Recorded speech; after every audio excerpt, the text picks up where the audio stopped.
আজ আমাদের নিমন্ত্রণ ছিল লোকনাথ বাবার পুজোয় পাশের একটি ফ্ল্যাটে। সেখানে গিয়ে আমি সবথেকে বেশি একটা জিনিস দেখে খুশি হয়েছি বা বেশ ভালো লেগেছে, সেটা হচ্ছে আমরা বাড়িতে ঠাকুরের জন্য ঘর বানাই, ওনারা ফ্ল্যাটের একটা ঘরকেই ঠাকুর ঘরে কনভার্ট করে দিয়েছেন। সেখানে সব রকম ভগবান খুব সুন্দরভাবে পূজিত হয়, দেখে বোঝা যাচ্ছে।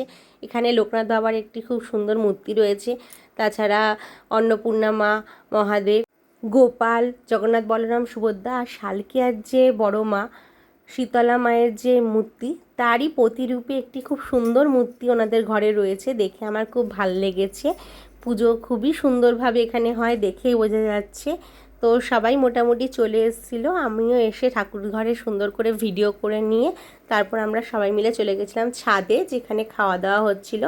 সবাই মোটামুটি ওখানে চলে এসছে। ছাদে খুব আজকে গরম থাকলেও ভালো হাওয়া দিচ্ছিল, খুব একটা কষ্ট হয়নি। আমরা এবার খেতে বসে গেছি। চলো দেখে নিই কী কী খাওয়ার আছে। পুজোর প্রসাদ সবই ভালো। দুপুরবেলা আমরা খিচুড়ি প্রসাদ ওখান থেকে পেয়েওছিলাম, আর নর্মালি আমাদের বাড়িতেও আজকে খিচুড়ি সকালবেলা হয়েছে। তো এখন যেটা আমরা খেয়েছি সেটা হচ্ছে লুচি, তার সাথে ছোলার ডাল, বেগুন ভাজা, ক্যাপসিকাম দেওয়া খুব সুন্দর একটা আলুর দম, পোলাও আর ধোকার ডালনা, এছাড়া চাটনি, পাঁপড় আর মিষ্টি তো রয়েছে, সাথে আইসক্রিম। তো সব কিছু খেয়ে দিয়ে খুব ভালোভাবে আজকে পুজোর দিনটিকে এনজয় করে আমরা চলে এসেছি। বাই বাই, পরের ভিডিও দেখা হবে।